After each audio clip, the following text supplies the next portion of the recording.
Please tell court your full name and religion. Amanya go nyabo. Bampita Apollo Stella. Apollo Stella. Osoma dini Let me hear the name again. Damu erinnya. Bampita Apollo Stella. Apollo Stella, my lord. Apollo, you're comfortable speaking Luganda? Oyogera Luganda bulungi. Yenya. Okay. What is her age? Oyina emyaka meka? N'emyaka 36.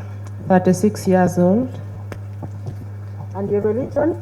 Osoma dini ki? Mukatoliki. I'm a Catholic. Please help us take off.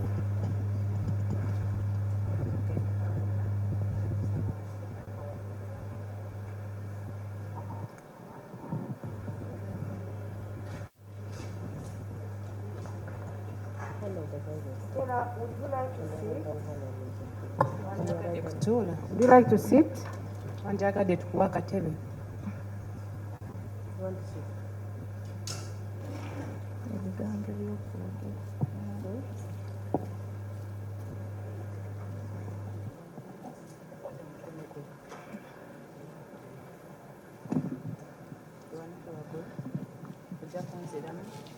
Ndayira mu linnya lya Katonda. Ndayira mu linnya lya Katonda. Obujulizi bwengenda kuwa mu kooti. Obujulizi bwengenda okuwa mu kooti. Ku musango guno. Omusango guno. Bwa mazima. Bwa mazima. Awatali bulimba. Awatali bulimba. Okay, webale.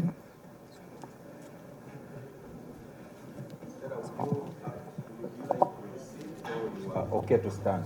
Wanjagadde kutuula oba oyagala kusigala ng'oyimiridde? Let me stand. She's prefer standing.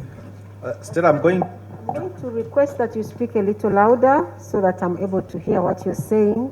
Ojja kwogererako waggulu Oweekitiibwa Omulamuzi awulire by'oyogera. Please repeat your full names for court. Amannya go? Bampita Apollo Stella. Stella, you say how old are you? Oyina emyaka meka? N'emyaka 36. I'm 36 years old. And what do you do for a living? Okola mulimu ki? The business woman. What business? Okola business ki? Business ki? Tunda greens. I sell greens. Where do you live? Ggaba.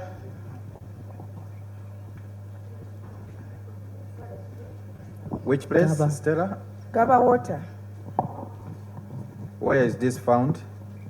Ggaba water esangibwa wa? Elimu trading. Elimu trading. Trading of where? Do you know the parish? Trading eyawa. Omanyi omuluka? Which division?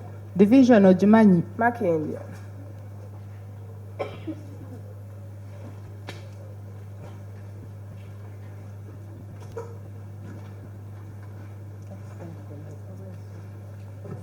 Do you know Gideon Eteku? Omanyi Gideon Eteku? Gideon Eteku muyitanga mutabani wange. I call Gideon Eteku as my son. How old was he? Yali wa bbanga ki? Yali alina emyaka 2 n'ekitundu. 2.5 years.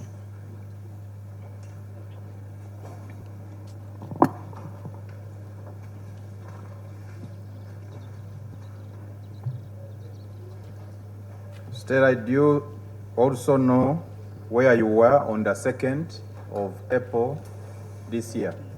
Omanyi wa gye waali nga 2 Ogwokuna guno omwaka? In the morning. Ku makya. Nakeera ku makya nentegeka omwana wange. I woke up in the morning and I prepared my child. Omwana wange namutegeka ne muleeta ku daycare. And I brought him to the daycare. Ne mulekayo ne nsalayo ne nzirayo ku mirimu gyange. But Stella, which daycare? Daycare ki? Gye wamutwalamu? Erinnya lya daycare. In which place? Esangibwa wa?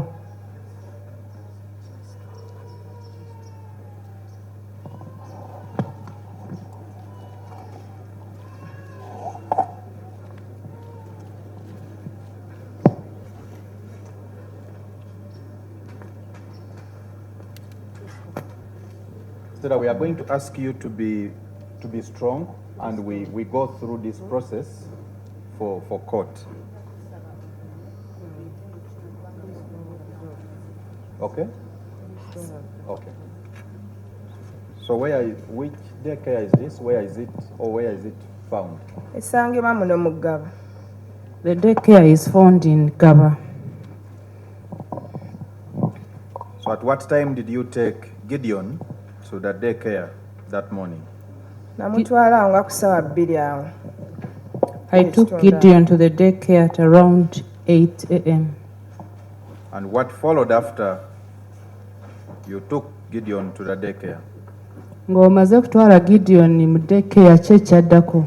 Naddayo ku mirimu gyange. I went to my work. And what followed? Ne waddako ki? Nali awo waliyo mukwano gwange bamuyita Nakimuli. Around what time was that? Zaali ssaawa meka olwo? Zaali ssaawa 5.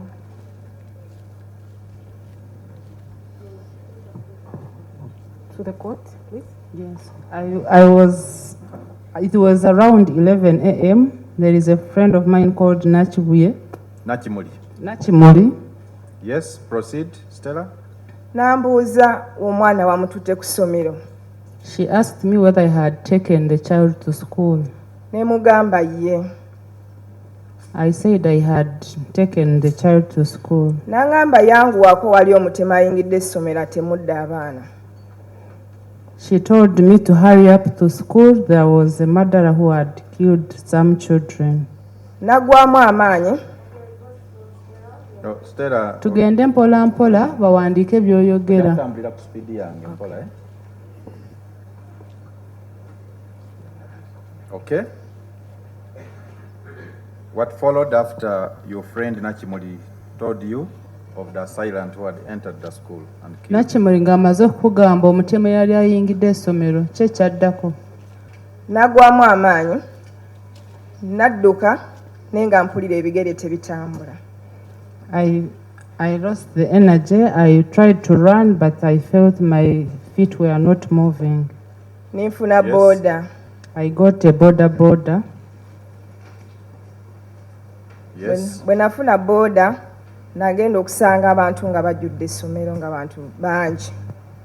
When I reached the school, I found when many people had gathered around the school. Nayingira buyingizi nabatomera butomezi. I just entered. Yes. Bwe nayingira mu kibiina ne mpita Gideon nga simulaba. When I entered the classroom, I called Gideon, but I could not see him. Ne nsooka ne ngwa wansi. Stella, ogenda kutambulira ku speed yange, ojja kunnindako nkubuulire ekiddako, eh? Yes. Ne nsooka ne ngwa wansi. I first fell down.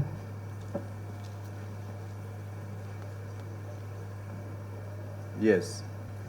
Bwe nagwa wansi, mukyala n'aŋŋamba nti wali abaana be batutte ku wenzi mu ddwaliro. Babatutte ku ddwaliro wa? Wenzi. Yeah. When I had fallen down, some lady told me that there are some children they had taken to Wens Hospital. Wens, my lord, is W-E-N-T-Z.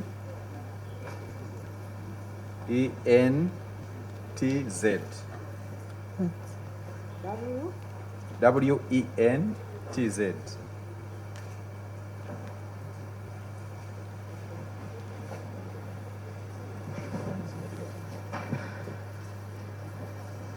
So they tell you they have taken them to Wens Medical Center. Proceed. Nga bamaze okugamba nti waliwo abaana be baali batutte ku Wens Medical Center kye kyaddako. Natambulawoko ne mpulira era nga sisobola. I tried walking, but I could not. Ne nfuna boda. I again boarded a boda. Yes. Bwe nafuna boda ne ntuukayo mu ddwaliro. I reached the medical center. Nasangawo gyaliwo. So what did you find at the medical center? Ng'otuuse ku ddwaliro ki kye wasanga? Nayingira mu room omwali abaana. I entered the room where the children were. Nasangawo abaana baaliwo You basatu nga entered bababise. the room. Bwe wayingira room What did you find in the wasanga room? ki? Nasangayo abaana nga bababise. I found children that were covered. Nimbuuza omusawo nti omwana wange mulamu? I asked the doctor whether my child was alive, N'aŋŋamba kakkana. and the doctor told me to calm down. Neeziramu ne mubuuza musawo omwana wange mulamu? I again asked the doctor whether my child was alive, N'aŋŋamba bonna bafu. and he told me that they were all dead.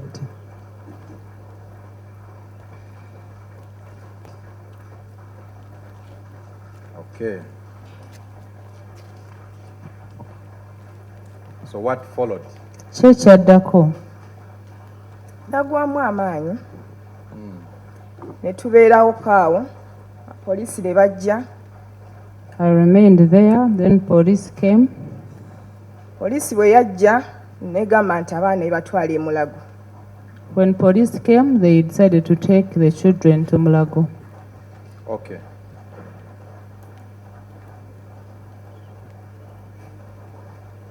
Stella, before police came, did you get a chance to look at Gideon? Yes, Police sebo. nga tennatuuka, wafuna akakisa kulaba ku Gideon. Yes, sebo.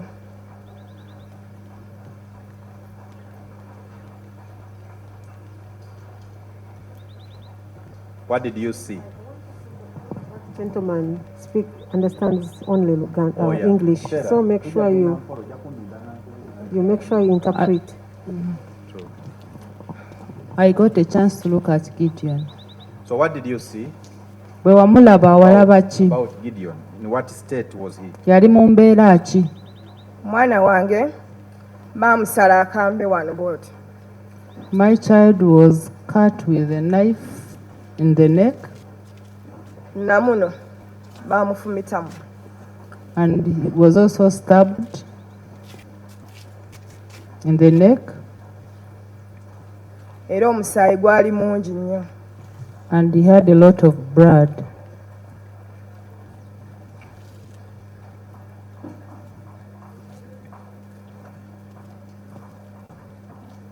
So you say police came and was taking the bodies to Mulago. Did they take the bodies to Mulago? Ogambye nti poliisi yajja n'egamba nti etwale emirambo e Mulago. Baagitwala? Yes, sebo. Yes. What followed after that?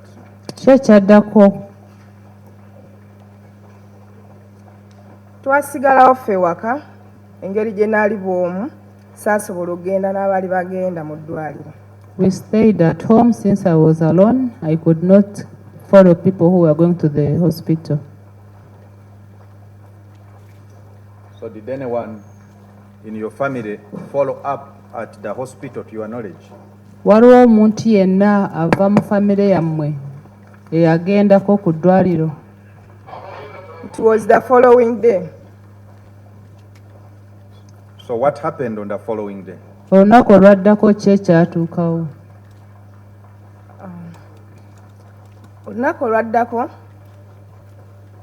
ba organizinga bagende baggyeyo bode ya Gideon okuva mu ddwaliro. Ddamu? Damu? You repeat?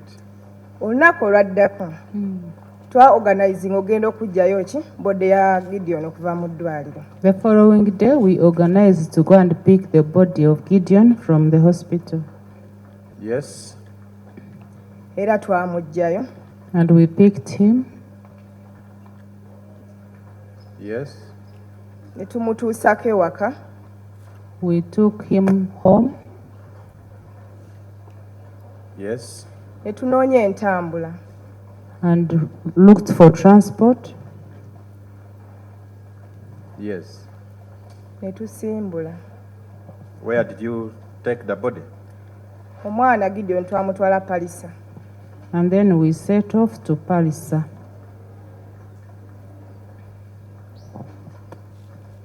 What happened in Palisa? Nga mutuuse Palisa ki ekyaddako?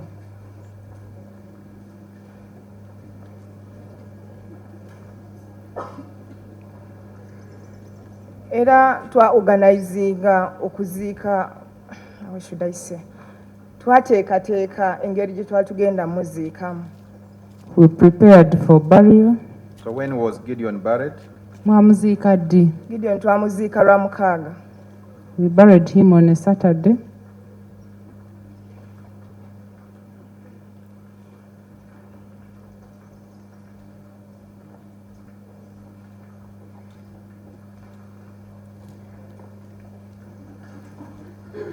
Finally, Stella, did you get to know the person who had killed your Wamala son? n'otegeera omutemu eyatemula mutabani wo. Se bamundaganga ku ssimu naye mulabye leero. They used to show him to me on the phone, but I've seen him today.